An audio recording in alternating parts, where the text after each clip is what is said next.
What's up, everybody? Welcome back to another edition of Sit Down Saturday. Today we're going to be doing a versus with the recent Beachcombers. Now look, I got a lot of verses coming over the next couple weeks between Black Series and Transformers, so just sit back and get ready because we got a few to go through. Which is not the greatest news for me because they take an awful long time to do, about 2 hours longer than your regular Sit Down Saturday, but it's okay. I'll get it done. I also got to squeeze some dummy stuff in there, plus I got reviews lined up. It's going to be busy, but I don't want to bore you with my problems. There's a Fanstoys discussion brewing, I think, but we'll talk about it at the end of this video. So before we get started, we got to do a little bit of house cleaning. The Transform Element Mirage, apparently I had the wheels messed up. Look, I'm sorry. I'm going to make mistakes. I'm dealing with a lot of stuff right now. My wife and I are recovering from COVID. I'm putting out 3 videos a day. 1 here and 2 on Patreon, pretty much. Plus I'm doing dummies. I'm doing nerve rage. Like, stuff's going to happen. I'm going to make mistakes, but I make that mistake. I own that mistake. I'm sorry for that one. The good news is, still rolled like a champ on my table, even with the wheels messed up. So it should do even better for you. In regard to the Beachcomber, somebody said you get more than 90 degrees if you bend it at the first joint of the knee and then bend it at the second. And it's true, you get a little bit more, but not a significant amount. And honestly, if you just bend both, you get pretty much the same range, regardless of what order you decide to go in. So it's just lending itself to this conversation that we're headed towards eventually. Also, somebody said they think that Paik said that they're basically using metallic fleck plastic. I would agree with that. Paik's smart dude, man. Somebody pointed out an error that I made in the Kit Fisto review, and I had to own up to that one. I think that every now and then I'm a little bit more prone to make mistakes, for one, when it's busy and there's a ton of stuff going on, but for 2, when I'm actually legitimately excited about something. And that was one where I was legitimately excited. So, my bad. I will try to be more critical. For what it's worth, I read your comment the same day I did my Zeb review. So when you see the Zeb review, let me know if I'm back on track. But also, manners. Last week's Sit Down Saturday, there was some weird, goofy comments. Some people said, why aren't you mentioning Jim Bao? Some people said, why aren't you mentioning Zeta? Because it's not what it's about. The same reason why we're not going to mention them other than this section right here in today's video. It's not what the video is about. I didn't mention Zeta or Jim Bao in the Dunerunner or the Speedstar video either, just because they're not about those. So I wasn't going to just mention them. I think that Warpatron Generation Toy, that Trifecta Transformation, is a third-party company that vastly goes underappreciated for their contribution. And I kind of was having a bit of a thought about them, and I wanted to take a second and pay a little homage to them. Haven't loved everything they put out, but I think the game is better off with them in it than with them out of it. And for the merch of the week, we didn't do one last week because we covered the Patreon stuff. So this week we're talking about the woven blankets. Once again, on my art, I only have 3 blankets left. I have this Optimus Prime, the Decepticon Headmasters, and a Batman collage. They're a woven blanket, they're machine washable, they're 70 by 50. And a portion of the proceeds go to a gentleman who lost his life to cancer this year, to his family. If you're interested, all my contact information, socials, whatever, is in the description. And with that, I think we can get into the verses. So look, I want to do this one, especially after we just did the hunk one, because I am heading somewhere. I usually have a mission when I start doing certain things, and this is one of those times. Somebody said it's clearly the hunk is just a clear thing, Brawny can't stand a chance. Like, okay, fine, yes, but follow my train of logic. Let's keep track of what we're doing here. I don't know the final score yet. I have done some of it already, and it has been interesting. Once again, sometimes point-oriented as to what's interesting about it. That being said, let's get ready to rumble. In this corner, I got the Funk Body Snatcher, P-Funkadelic in it.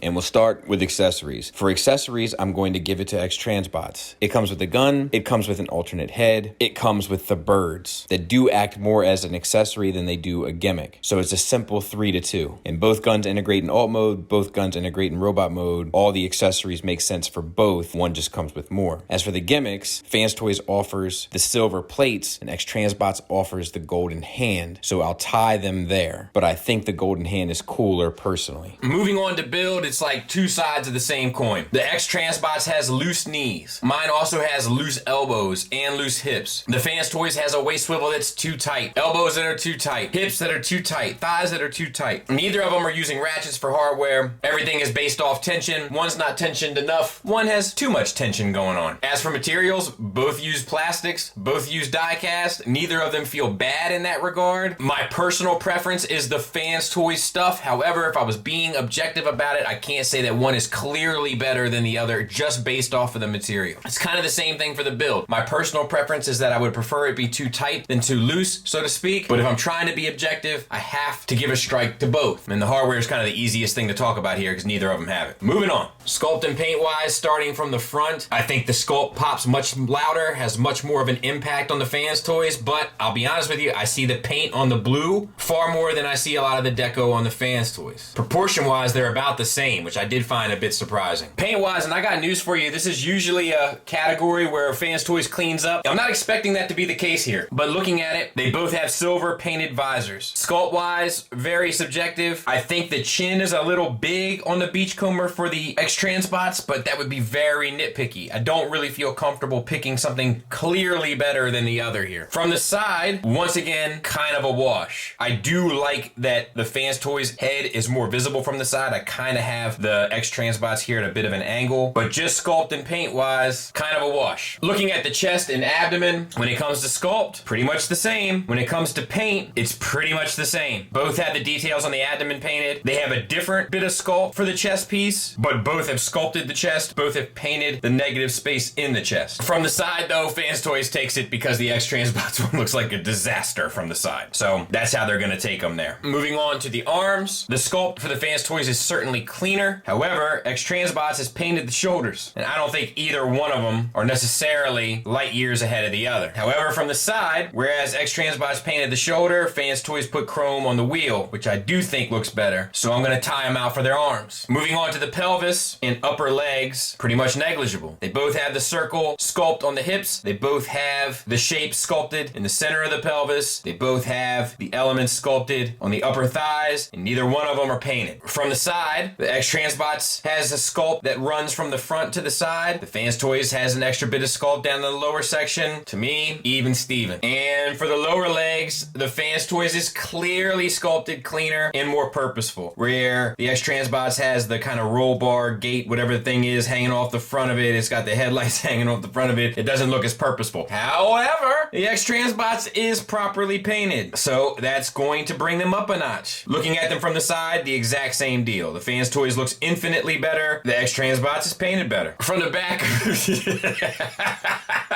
I mean, come on. The X-Transbots has always been a disaster from the back, so to speak. But yeah, it continues to be so. The Fanstoys is a clear winner from the back, so to speak. So as we look at it, El Total, Fanstoys takes it mainly due to the torso and the back, but sculpts most of it much better, whereas X-Transbots ends up knocking them down a few pegs continuously because they've actually applied some pretty decent paint to the figure, so ironically. So there's a lot of tied categories, but they'll both take their proper place point-wise at the end for sculpt and paint. Articulation wise, the X-Transbots is on a hinge swivel. That gets you up to there, down to there, a swivel, no confused dog look. The Fanstoys is on a ball peg, limited up, limited down, swivel, but you do get a little bit of confused dog look. Waist swivel, no ab crunch. Almost impossible to use waist swivel, ab crunch. Makeshift universal, up to 90 degrees and 360 around. Pretty much the same. Up to 90 degrees, 360 around. Bicep swivel, bicep swivel. Double jointed elbow for the full run, single jointed elbow for 90 degrees. Wrist swivel and a hinge up with fingers on a base pin knuckle. Wrist swivel, fingers on a base pin knuckle. Universals for hips, get you that far to the side, full Monty forward and back. Universals for hips, that much to the side, full Monty forward and back. Thigh swivel, terrifying thigh swivel. Double jointed knee for 90 degrees, double jointed knee for 90 degrees. No ankle tilt down, no ankle tilt up with a rocker that's limited. Ankle tilt up, no ankle tilt down with a non-limited rocker. They reluctantly tie in articulation, and I'll tell you why. Fanstoys takes it at the torso for the ab crunch as well as in the ankles. That's a objective, no-brainer win. X-Transbots takes it at the elbow and the wrist. Once again, objective, no-brainer win. However, they tie at the shoulders, bicep, hands, thighs, hips, knees equally. But I also gave him the tie for the head because Fanstoys can pull off the confused dog look, but X-Transbots has a greater range in general. general, but I'm trying to be fair, and therefore they tie this out. So, looking at the scale chart, once again, it's the closest thing that we have to some sort of basis, and yes, this is not official, but the person that did it took a lot of time in making sure that it was as accurate as possible. It's the closest thing we have to any sort of proper look at it, and the Fanstoys is far closer to being right, and the X-Transbots is too small if we're going off the scale chart. You know how I feel, scale is in the eye of the beholder. It's up to you to make a decision in regards to how you feel about what fits best for your collection in regards to it, but if we're using this as our baseline, dim the rules. Ironically enough, Fanstoys slaughters them in the engineering department here. The XTB was just full of problems. There was pieces that they were still using the male-female pins, and pieces would fall off of it as you would use it. The entire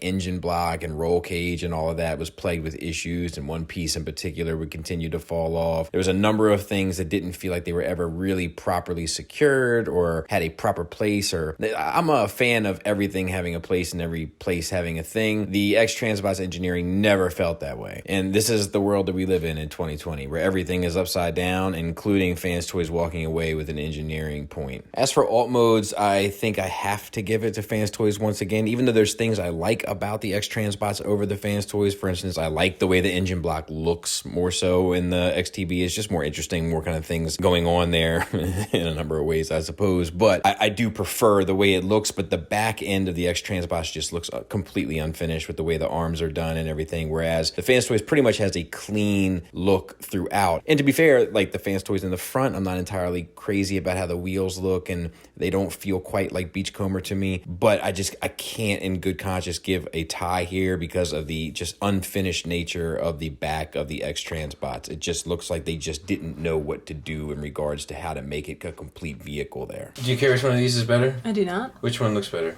That one. Okay, pick them up. Which one feels better? Definitely that one. Okay. All right, Jana, do you care which one of these is better? Not really. Can you tell me which one looks better? Probably this one. Okay. Can you pick them up and tell me which one feels better? This one. Okay. Thank you. Selena, do you care which one of these looks better? No. Can you tell me which one looks better? That one. Can you tell me which one feels better? That one. Okay. All right, baby. Which one do you think looks better? I think that this one. Okay. And touch them. What's this one? That one. This one again? Yeah. You got it. Which brings us to our final stats. They tie with gimmicks, they tie with build for different reasons, right? One's too tight, one's too loose. They tie with hardware because neither of them have it. They tie with articulation, which I think is very interesting. X-Transbots takes the lead with accessories, paint, which is kind of unbelievable, and price, whereas Fanstoys took the lead with materials, sculpt, scale, transformation, alt mode, presence, accuracy. So pretty much a landslide of a final score, 7-3 Fanstoys. Not as close as I would have expected it to be, honestly. Nor as close as I wanted it to be, because I'm trying to make this point soon. But I'm still going to make it regardless, and you're just going to have to try to follow my knowledge, and I'll take my path of knowledge from certain points of both of these versus videos and lay the breadcrumb trail to try to illustrate my point. But yeah, 7-3 wash, and it was interesting to hear my wife say, well, this one's an obvious one. You know, like that was curious to hear, just from a completely objective perspective. But yeah, so 7-3, slaughterhouse.com. Congratulations to Fanstoys. It's definitely the one that I'm keeping. I just wish they would have really smashed them in certain categories. That being said, we'll be back next week. Actually, we might even be back tomorrow. I gotta check and see what's out there. But we're coming back soon. Thanks for listening. Thanks for watching. Until next time, take care.